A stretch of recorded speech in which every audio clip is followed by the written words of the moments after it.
જય શ્રી કૃષ્ણ, જય સ્વામિનારાયણ, જય યોગેશ્વર, જય જૈનેન્દ્ર અને જય મહાદેવ.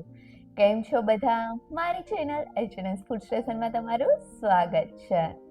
આજે આપણે શિયાળા માટે સ્પેશિયલ ખજૂરનો મુખવાસ બનાવીશું. આ ખજૂરનો મુખવાસ એટલો ટેસ્ટી અને ચટપટો બને છે કે દર શિયાળામાં તમે આ મુખવાસ તો બનાવશો જ. તો ચાલો આ એકદમ ચટપટો ખજૂરનો મુખવાસ બનાવવાની શરૂઆત કરીએ. ખજૂરનો મુખવાસ બનાવવા માટે સૌથી પહેલા આપણે ખજૂર લઈ લેશું.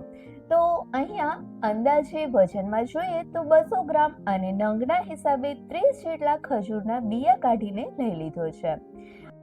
હવે આપણે આ ખજૂરને કટ કરીશું.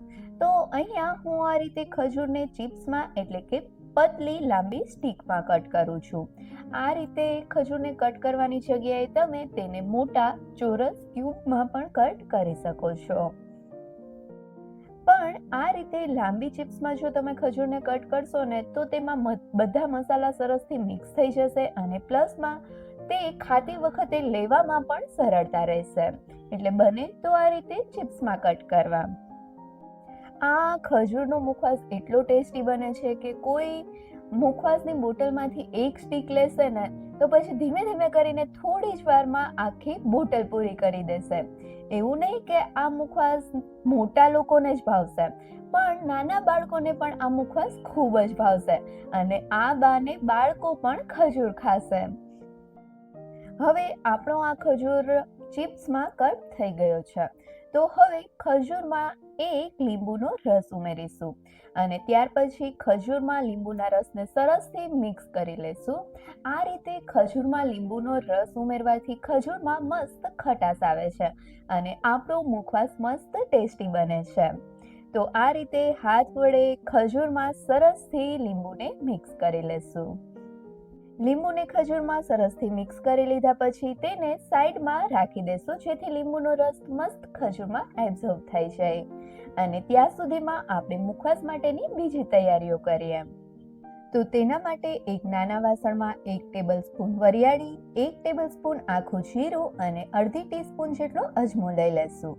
અને હવે આ બધી જ વસ્તુને ગેસની સ્લો ફ્લેમ ઉપર સરસથી શેકી લેશું.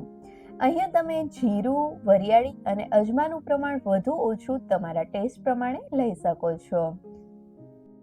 થોડી વાર બધી જ વસ્તુને ગેસની સ્લો ફ્લેમ ઉપર શેક્યા પછી અહીંયા જોઈ શકાય છે કે જીરા અને વરિયાળીનો કલર ચેન્જ થવા લાગ્યો છે અને તેની મસ્ત સુગંધ પણ આવવા લાગી છે. એનો મતલબ છે કે જીરું, વરિયાળી અને અજમો સરસથી શેકાઈ ગયા છે.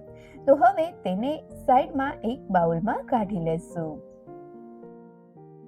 હવે તે જ વાસણમાં અડધી ટીસ્પૂન જેટલી વરિયાળી ઉમેરીને વરિયાળીનો થોડો કલર ચેન્જ થાય ત્યાં સુધી શેકીશું.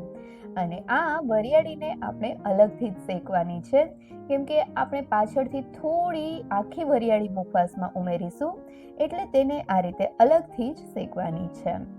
થોડી વાર પછી આ વરિયાળી શેકાઈ જાય એટલે તેને પણ એક બાઉલમાં કાઢી લેશું.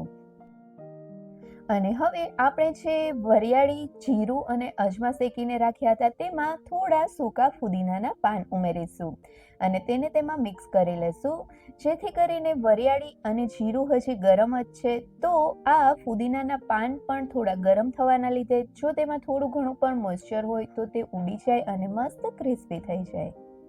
થોડી વાર પછી અહીંયા જોઈએ તો જોઈ શકાય છે કે બધી જ વસ્તુ મસ્ત ઠંડી થઈ ગઈ છે. તો હવે તેને મિક્સી જારમાં ગ્રાઇન્ડ કરીને તેનો પાવડર કરી લેશું.